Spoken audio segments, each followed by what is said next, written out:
So I am with an very interesting personality right now, the editor and anchor at India Today, and he has a decade of experience reporting on defense issues. And you have reported from many conflict zones, which I actually learned today because thank you, Wikipedia. And I didn't even know I'm on Wikipedia. Okay. yeah, Wikipedia.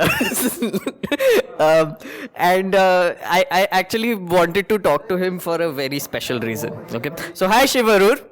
Hello. Thank you for having me. My first question to him is, so you report primarily on defense issues, right? You have seen the lives of soldiers, how they live, etc.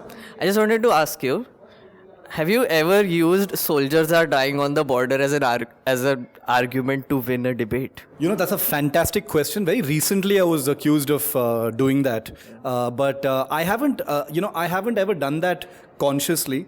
But I have been accused many times of using that as an excuse to make certain arguments. Right. But I can tell you that. Having spent time with the soldiers and reported on them for many years, I think it sometimes becomes easy to,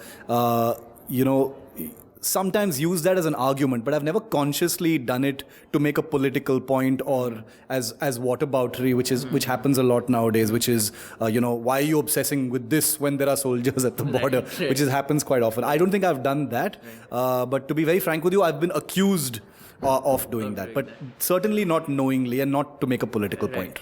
Okay, so a connected question, what according to you would be patriotism then? Let's look at it from another angle. As a reporter, what is patriotism? And as a soldier, what do you think is a patriotism? Well, I think they're largely the same thing because I don't have a specific definition for patriotism. I just believe anyone who's patriotic is someone who believes in peace, progress, and betterment for the country at large. And all of those things can easily and must involve criticism of existing systems, questions to the powers that be. None of those things are unpatriotic or anti-national. So I think the current atmosphere has become quite vitiated over the definitions of nationalism and patriotism. But I strongly believe that journalism by itself, I like to believe that most of what I do, I'm sure there are people who will argue with that, but if it goes towards telling the truth, which is informing the public, right. Which means a better informed public, a better informed India, is good for the country, and therefore it circles back to being patriotic. Right. So I think that's my definition of it. Yeah. Have you seen Razi, by the way? I haven't. I've been dying to. I missed it in the cinemas. I can't remember the last time I saw a movie in the cinema halls. Yeah. But apparently it's on one of these. I think it's on. Yeah. So yeah, it's on my list. I'm going to watch it one of these days for sure. You should definitely watch it. Okay. So as you're an anchor, my next question is about that. Do you think adding drama to anchoring on TV is actually a sign of the times? Is it done to attract attention? Is it needed nowadays because people want to only watch conflict on TV, like war. But still, I mean, you get my question, right? Do you think adding that drama element to anchoring is just necessary now? I think audiences, whether you like it or not, the definitions of what makes news have been violently pulled apart, especially in the Indian context. Thank you for using that. And that's not necessarily criticism because, if you look at ratings and other things, people do like a lot of personality in the news. It's no longer just about a sort of soulless news anchor delivering the news. It's about personality. It's about opinion. I don't know how many people there are out there who are watching primetime debates to be informed about an issue, but rather for the visceral entertainment of the maramari that goes on.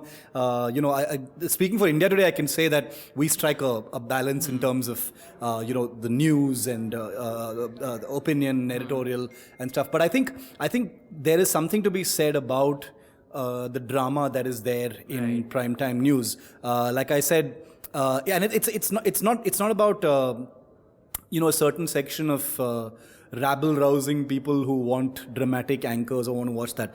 My parents love drama on their primetime news debates. I know many people who actually watch that. So, I'm not going to criticize it. I think it's definitely Sign of the it's times? become it's certainly a sign of the times. It's been a sign of the times for a while now, to be honest. And I think people have come to expect it, and it's just there. It's just part of the cycle now. As we were just discussing a few minutes earlier, he is one of the few anchors who does not wear a suit. This is as you said, personality driven. Yeah. So I think, is it a consciously driven thing that you don't wear a suit? No, unfortunately, I don't decide what I wear. All channels, including ours, have departments that choose the clothes, because it's a professional decision on the look and the lighting. All of those things are very, very professional decisions. I certainly am not equipped to decide what I want to wear. If I could decide what I wanted to wear on air, I'm sure I probably wouldn't be allowed to be an anchor.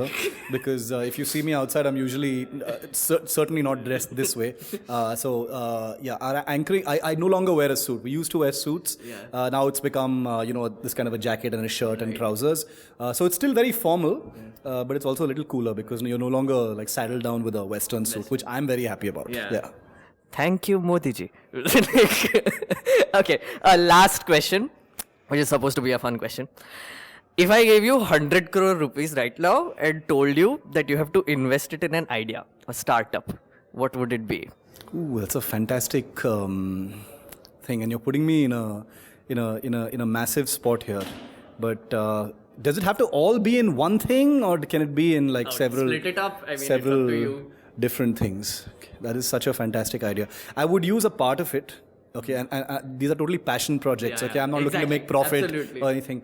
I'd use a part of it to for whale shark conservation off the Gujarat coast, because if we do the right thing now, whale sharks that used to breed off the Gujarat coast are no longer doing so. So I would invest a part of it in that.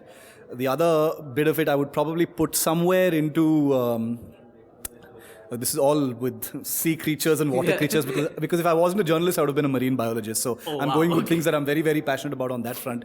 Lots of people don't know that India's national aquatic animal is the Ganges dolphin, and it's like on the verge of extinction. So I'd put a bit of money into that as well. We have a national aquatic animal. See, you didn't know that, right? You didn't know that. You knew the national animal is the tiger, but you didn't know what the national aquatic animal is. No. So this happened under the Manmohan Singh government, where they designated the Ganges dolphin, which I think is a fantastic idea, the national aquatic animal. Probably in the hope that would, draw attention to the animal and increase conservation efforts. But that hasn't really worked out, unfortunately, for a combination of reasons. And it's a beautiful, beautiful creature.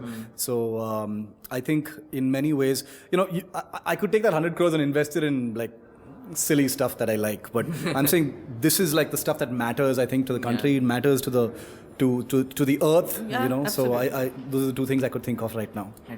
That's a great answer. I was not expecting that. Defense and aquatic animals. Yeah, I'm not going to invest 100 crores in like guns, if that's what I'm expecting, or tanks or something. No. I was not getting there. I just did not have any idea what you would say, to be fair. Okay. Thank you so much, Shiv. Thank you for making time here. Thanks. Thank you very much. Thanks.